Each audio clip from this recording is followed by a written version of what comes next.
প্রাচীন মিশরের ফারাও শুধু একজন রাজা ছিলেন না, তিনি ছিলেন দেবতার প্রতিনিধি। তার কথায় ছিল আইন, তার ইচ্ছেই ছিল ভাগ্য। আর দেবতার প্রতিনিধি কখনো ছোট স্মৃতি রাখতে পারে না। তাই মরুভূমির বুকে তারা তৈরি করলো পাথরের পাহাড়, যা সূর্যের আলোয় ঝলসে ওঠে আর হাজার হাজার বছর পরেও দাঁড়িয়ে বলে, আমি ছিলাম, আমি শাসন করেছি, আমি অমর। 4500 বছর আগে মানুষ এমন কিছু বানিয়েছিল যা আজও আমরা পুরোপুরি বুঝে উঠতে পারিনি। না ছিল মেশিন, না ছিল ইস্পাত, না ছিল কোনো আধুনিক গণিত।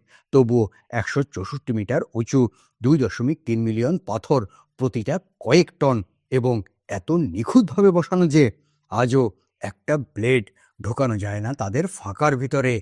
কেউ বলে এলিয়েন, কেউ বলে হারিয়ে যাওয়া প্রযুক্তি, কেউ বলে আমরা ইতিহাসের একটা বড় অংশ ভুল জানি।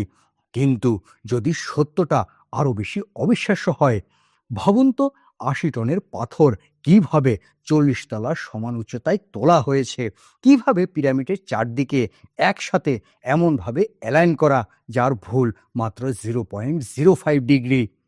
আর 2017 সালে এর ভিতরে পাওয়া গেল এক বিশাল অজানা ফাঁকা অংশ, যার উদ্দেশ্য আজও অজানা। Yes, this is the great pyramid of Giza.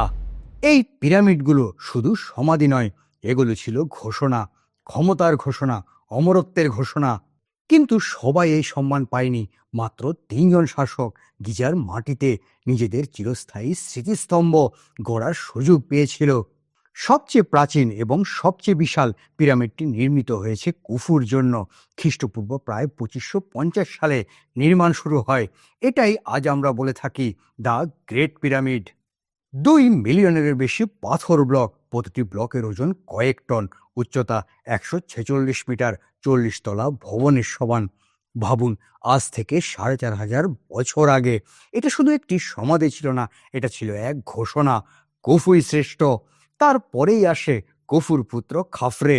তার পিরামিড সামান্য ছোট, প্রায় 143 মিটার, কিন্তু উঁচু ভূমিতে নির্মিত হওয়ায় দূর থেকে এটাকে অনেক সময় সবচেয়ে বড় বলে মনে হয়।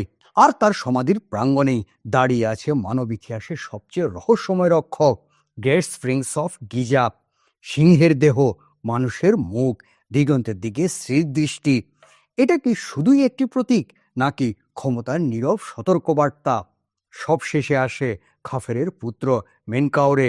তার পিরামিড আকারে ছোট, প্রায় 65 মিটার, কিন্তু তার সমাধি ছিল একটি পূর্ণাঙ্গ কমপ্লেক্স, 2টি মন্দির, একটি সংযোগ সড়ক, সম্ভবত রানীদের জন্য 3টি ছোট পিরামিড। আকারে ছোট, কিন্তু পূর্ণ রাজকীয়তা।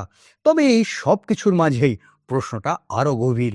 এত বিশাল পাথরগুলো কোথা থেকে এলো, কিভাবে কাটা হলো, কিভাবে কয়েক টন ওজন মরুভূমির মাঝখানে এত উঁচুতে তোলা হলো, আর কিভাবেই এত নিখুঁতভাবে চারদিক থেকে অ্যালাইন করা সম্ভব হলো? আসলেই এই পিরামিডগুলো কে বানিয়েছিল? এই প্রশ্নের উত্তর সবচেয়ে বিপজ্জনক, কারণ এর উত্তর বদলে দিতে পারে আপনার পুরো ধারণাটা। অনেক বছর ধরে একটা গল্প ছড়িয়ে আছে। দাসেরা, শৃঙ্খল পরা শ্রমিক, চাবুকের আঘাতে কাজ করছে মরুভূমির রৌদ্রে। শুনতে নাটকীয়, কিন্তু এটাই কি সত্যি? এটা ঠিক যে ফারাওদের দাস ছিল এবং বিশাল শ্রমশক্তির দরকারও ছিল, কিন্তু আধুনিক প্রত্নতত্ত্ব অন্য একটি গল্প বলছে।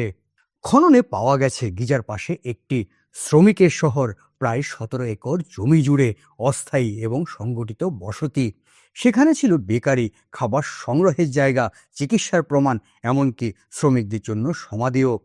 দাসেরা কখনো এমন সম্মানজনক সমাধি পাওয়ার কথা না।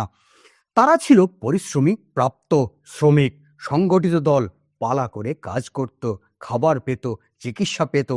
গ্রেট ইতিহাসবিদ হেরোডোটাস লিখেছেন, গ্রেট পিরামিড তৈরি করতে প্রায় 20 বছর সময় লেগেছে, আর প্রায় 1 লক্ষ শ্রমিক 3 মাস ধরে কাজ করত।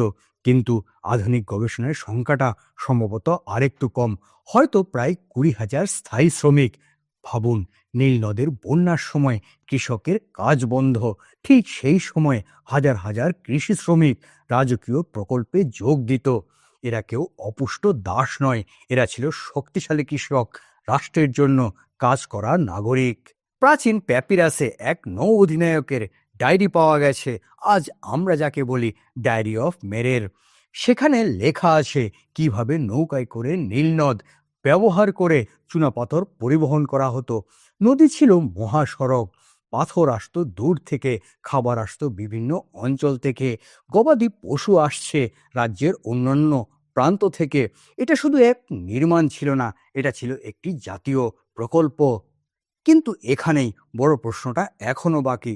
শ্রমিক ছিল, এটা ঠিক আছে, কিন্তু 2.5 টন থেকে 58 ওজনের পাথরগুলো কিভাবে কাটা হলো, কিভাবে পরিবহন হলো, আর কিভাবে এত উচ্চতায় তোলা হলো কোনো আধুনিক যন্ত্রপাতি ছাড়াই?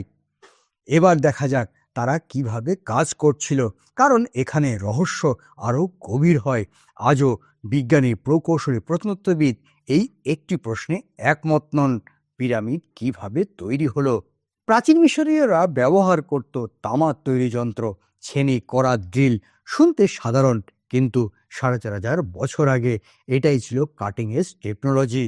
তবে একটা সমস্যা ছিল, সব পাথর একই রকম নয়।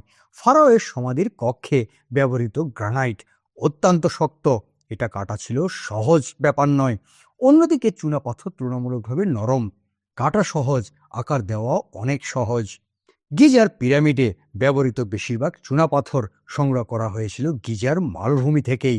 এগুলো দিয়ে তৈরি হয়েছিল বিশাল বাইরের কাঠামো, কিন্তু সব পাথর স্থানীয় ছিল না। বিশেষ করে সাদা চুনি পাথর আনা হয়েছিল তুরা অঞ্চল থেকে, আর সমাধিকক্ষে ব্যবহৃত শক্ত গ্রানাইট এসেছে আসোয়ান থেকে, প্রায় 800 কিলোমিটার দূর থেকে। ভাবুন, আজ থেকে 4500 বছর আগে, প্রায় 800 কিলোমিটার। এই জায়গাতেই আবার গুরুত্বপূর্ণ হয়ে ওঠে নীলনদ। নদী ছিল তাদের মহাসড়ক। নৌকোর মাঝি পরিবহন করত তুরা থেকে চুনাপাথর, সানাই উপদ্বীপ থেকে তামা এবং লেবানন থেকে কাঠ, আর আসোয়ান থেকে গ্রানাইট। তারা এমনকি বন্যার মৌসুম হিসেব করে পরিবহনের পরিকল্পনা করত, যাতে করে কিনা কাজ না থেমে যায়। খনিতে পাথর কাটা হতো, তামার যন্ত্র দিয়ে ব্লকে রূপ দেওয়া হতো, তারপর সেগুলি নৌকায় তোলা হতো, নদী পেরিয়ে নির্মাণস্থলে আনা হতো। কিন্তু কিছু পাথরের গায়ে দেখা গেছে শ্রমিকদের দলের নাম, একেবারে স্বাক্ষরের মতো, যেন তারাও বলছে, হ্যাঁ, এটা আমরাই বানিয়েছি। সম্ভবত অনেক দল খণ্ডকালীনভাবে কাজ করত, কিন্তু দক্ষ কারিগররা সারা বছর কাজ করত। এটা কোনো এলোমেলো কাজ ছিল না, এটা ছিল একটি পরিকল্পিত, সংগঠিত, প্রযুক্তি নির্ভর নির্মাণ। যে কোনো বিশাল স্থাপনার মতো প্রথম ধাপটি ছিল একটাই সিদ্ধান্ত: কোথায়? গিজা কোনো এলোমেলোভাবে জায়গা ছিল না। গ্রেট পিরামিড এবং পরের দুটির জন্য এই স্থান খুব নির্দিষ্টভাবে নির্বাচন করা হয়েছে। তবে আবারও সেই একই প্রশ্ন আসে, এখানেই কেন? এর উত্তরে সবচেয়ে গুরুত্বপূর্ণ শর্ত ছিল, এটি হতে হবে নীল নদের পশ্চিম তীরে, কারণ সূর্য পশ্চিমে অস্ত যায়, আর প্রাচীন মিশরীয়দের বিশ্বাস ছিল, যেখানে সূর্য অস্ত যায় সেখানে পরলোকের দ্বার। পশ্চিম মানে মৃত্যু, পশ্চিম মানে পরলোক। পিরামিড শুধু একটি স্থাপত্য ছিল না, এটি ছিল আধ্যাত্মিক মানচিত্র। কিন্তু এই বিশ্বাসই একমাত্র কারণ নয়, বন্যাও ছিল বড় ঝুঁকি। নীলনদের জল প্রতি বছর ফুলে ওঠে, তাই জায়গাটা হতে হবে উঁচু, নিরাপদ, বন্যার নাগালের বাইরে, কিন্তু আবার খুব দূরেও নয়, কারণ নদী ছিল পরিবহনের প্রাণরেখা। পাথর, কাঠ, খাবার, সব রকমের সবকিছু আসতো এই নদীপথেই। আরও একটি বিষয় ছিল, ফারাও নিজে সমাধি নির্মাণ করছেন তার জীবন দশাতেই, তাই প্রাসাদ থেকে খুব দূরে যাওয়াও চলবে না, কারণ রাজা নিজের অমরত্বের স্থাপনা দেখতে দীর্ঘযাত্রা করতে চাইবেন না। এবার আসল প্রকৌশল প্রশ্ন: এত বিশাল ওজন কিসের উপর দাঁড়িয়ে থাকবে? গ্রেট পিরামিড ছিল প্রায় 2 মিলিয়নেরও বেশি পাথরের ব্লক।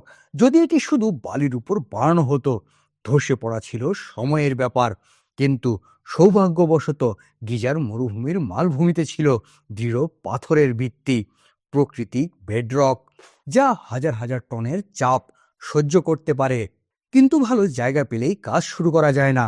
প্রথমে মাটি প্রস্তুত করতে হয়, শ্রমিকরা ঢিলা বালু সরিয়ে নিচের শক্ত পাথর বের করে আনে, তারপর সেই পাথরে ভূমি কাটা হয়, ঘষা হয়, সমান করা হয়, যাতে পুরো ভিত্তি একেবারে সমতল হয়। এত সমতল যা আজও ভিত্তির উচ্চতার পার্থক্য মাত্র কয়েক সেন্টিমিটার। এরপর শুরু হয় পরের ধাপ, মূল নির্মাণ কাজ, এবং এখানেই রহস্য ঘন হয়ে ওঠে। আধুনিক যন্ত্রপাতি ছাড়া কয়েক টন ওজনের পাথর কিভাবে উপরে তোলা হলো, এই প্রশ্নটা পিরামিড নির্মাণের সবচেয়ে বিতর্কিত রহস্য। তবে একটা বিষয় নিশ্চিত যে এতে কোনো এলিয়েনদের ভূমিকা ছিল না। যা ছিল, যা করেছে, সব মানুষই করেছে। সব থেকে গ্রহণযোগ্য ব্যাখ্যাটি হলো একটি বিশাল ঢালু র্যাম্প। শ্রমিকরা ইট, বালি, পাথর দিয়ে একটি দীর্ঘ র্যাম্প বানাতো। পিরামিড যত উঁচু হতো, র্যাম্প তত লম্বা হতো। কাজ শেষ হলে র্যাম্প সরিয়ে ফেলা হতো।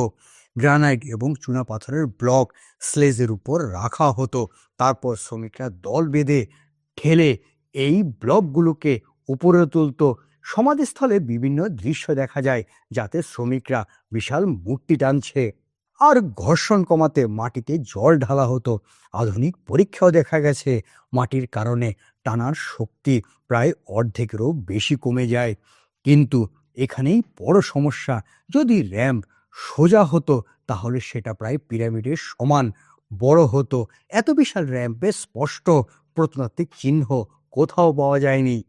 আরও একটি ধারণা উঠে আসে, র্যাম্পটি হয়তো পিরামিডের চারপাশে ঘুরে ঘুরে উঠেছে, যেমনটা আধুনিক স্ক্যাফোল্ডিং ধাপে ধাপে উপরে উঠছে, কাজ শেষ হলে খুলে ফেলা হচ্ছে। এতে উপাদান কম লাগে আর বাস্তবসম্মত বলেও মনে হয়। কিন্তু এখানেও চূড়ান্ত কোনো প্রমাণ নেই। যদিও গ্রিক ইতিহাসবিদ হেরোডোটাস লিখেছেন সম্ভবত লিভারের ব্যবহার করা হয়েছে একটা স্তর থেকে আরেকটা স্তরে পাথর তোলার জন্য। তবে পুলিং তখনও আবিষ্কৃত হয়নি, তাই সেটাও ব্যবহার হয়েছে কিনা সেই নিয়ে অনেক প্রশ্ন উঠেছে। একটি বিষয় পরিষ্কার, পিরামিড নির্মাণ ছিল না কোনো এলোমেলো কাজ।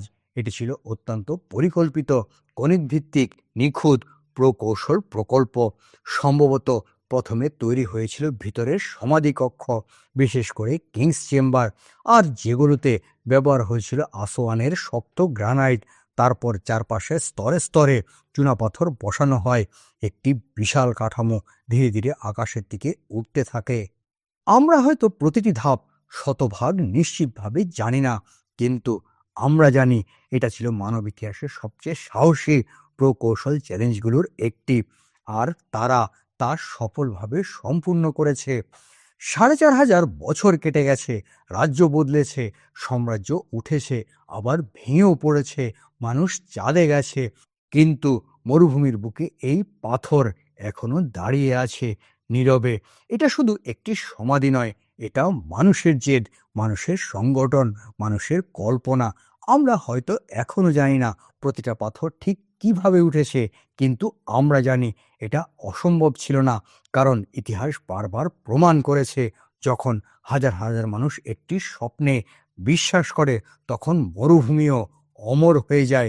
প্রশ্নটা এখন আপনার কাছে, পিরামিড কি শুধু একটি সমাধি, নাকি এটা মানব ইতিহাসের সভ্যতার সবচেয়ে বড় ঘোষণা?